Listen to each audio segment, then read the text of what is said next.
day! Welcome to Learning Module in Health 9 Lesson 4. Lesson number 4. Myths, Conceptions, Signs and Symptoms of Drug Abuse. Our objectives. At the end of the lesson, the learners should be able to 1. Analyze myths and misconceptions about substance use and abuse. Number 2. Describe signs and symptoms of possible substance use and abuse among adolescents. And number 3. Conduct an interview about myths, misconceptions, signs and symptoms of substance use and abuse. Before we proceed to our discussion, let us answer this test. True or false? Write T if the statement is correct. Write F if the statement is incorrect. Write your answer on the space before each number.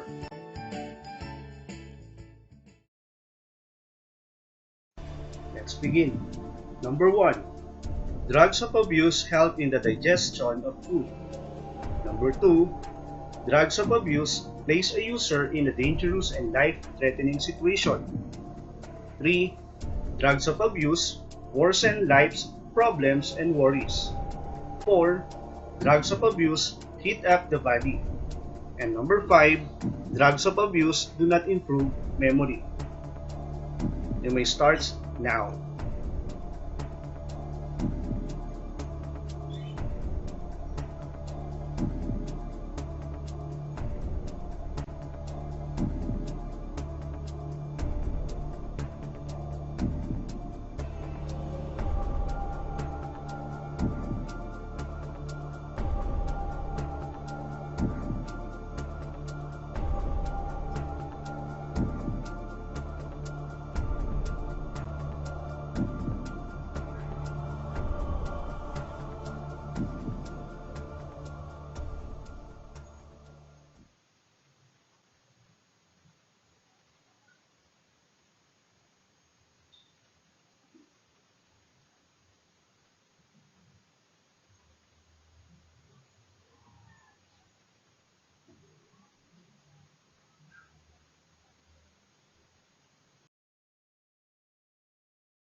And now, let's check. If you got the same answer, congratulations! Alright class, let's have first a recap. Match column A with column B. Write the letter of your answer on the blank before the number. Let's begin.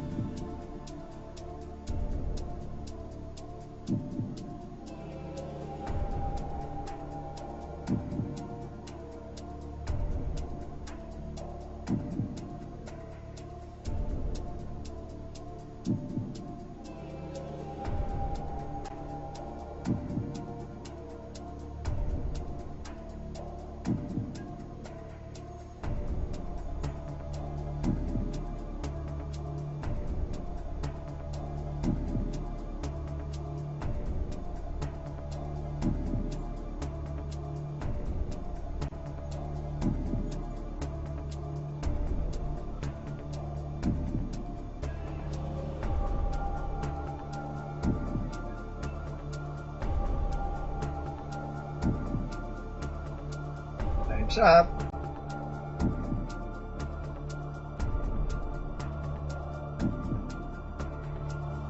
And now, let's check. If you got the same answer, very good and congratulations!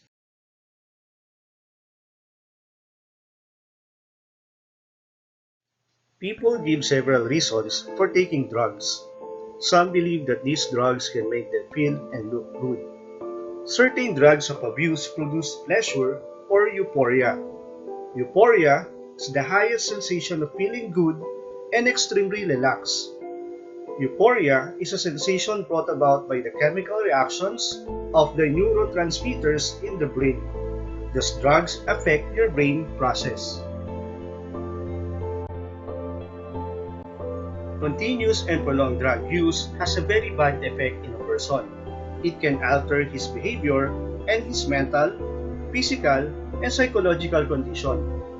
Most importantly, Drug dependence result in drug abuse, drug tolerance, problems with society and law, withdrawal symptoms, severe health problems, poor of quality of life, and eventually death. Okay, class, let's talk about myths and misconceptions about drugs of abuse. The following are the myths and misconceptions and the facts about drugs of abuse. To start with, drugs of abuse improve memory. But the truth is, drugs of abuse do not improve memory. Drugs of abuse help in the digestion of food. The fact is, drugs of abuse do not help in the digestion of food. Drug of abuse make a person bold and brave. But the truth is, drugs of abuse place a user in a dangerous and life-threatening situation.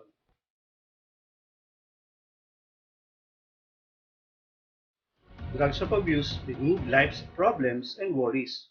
But the fact about this, drugs of abuse worsen life's problems and worries.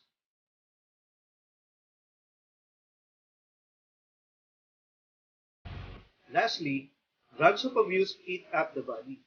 But the fact about this, drugs of abuse do not heat up the body. Instead, they make the body lose heat faster than normal.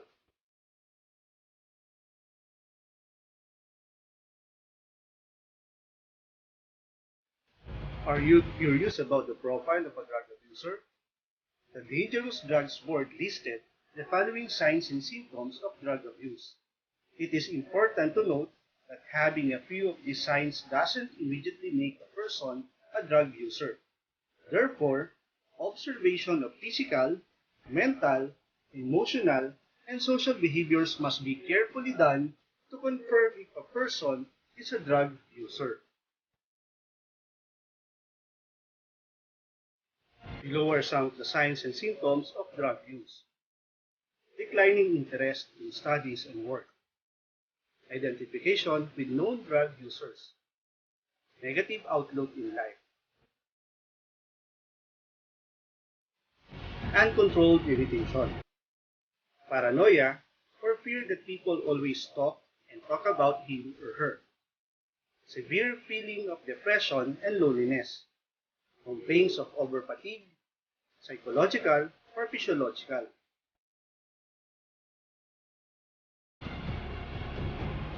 Frequent involvement in petty fights and crimes. Frequent changes of mood and extreme mood swings.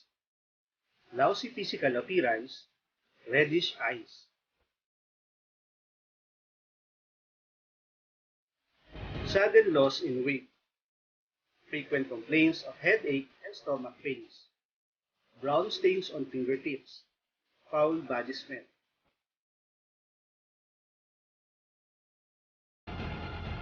And also, wearing of sunglasses even at night. Loss of balance. Loss of interest in sports and hobbies. Poor judgment and loss of inhabitation. And loss of concentration. To check your understanding, let's try to answer the following activities. Activity number 1. Make an interview for 3 persons. They can be professionals, students, or somebody within your family and friends. Get their profile and include the following in the interview questions.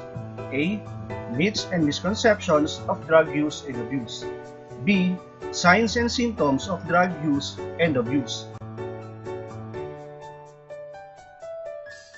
And for activity number 2, Table of Signs. List the signs and symptoms of drug use and abuse based from the interviews. List them according to the changes they cause in a person.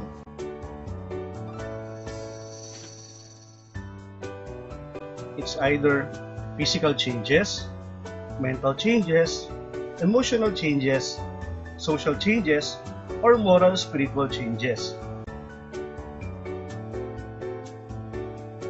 To wrap up our discussion, Make an acrostic poem about breaking the myths and misconception about drugs. Use the letters of the words "Say No to Drugs" as the first letter of each stanza.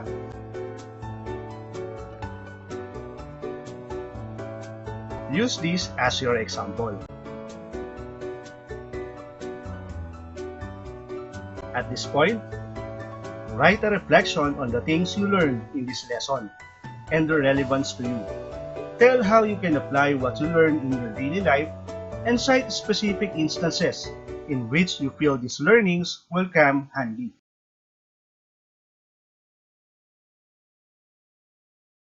And to check your understanding for our discussion for today, answer this post test.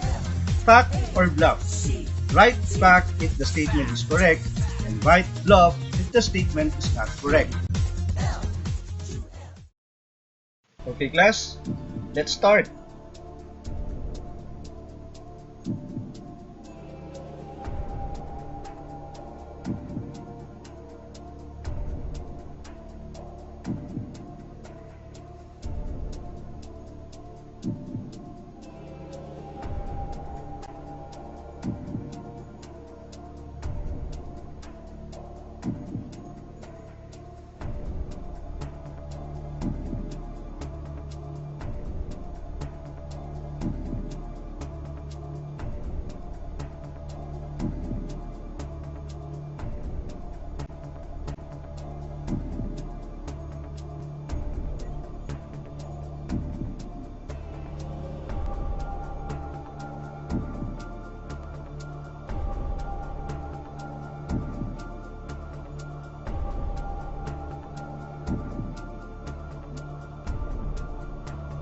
Time's up. Let's check. If you got the same answer, congratulations!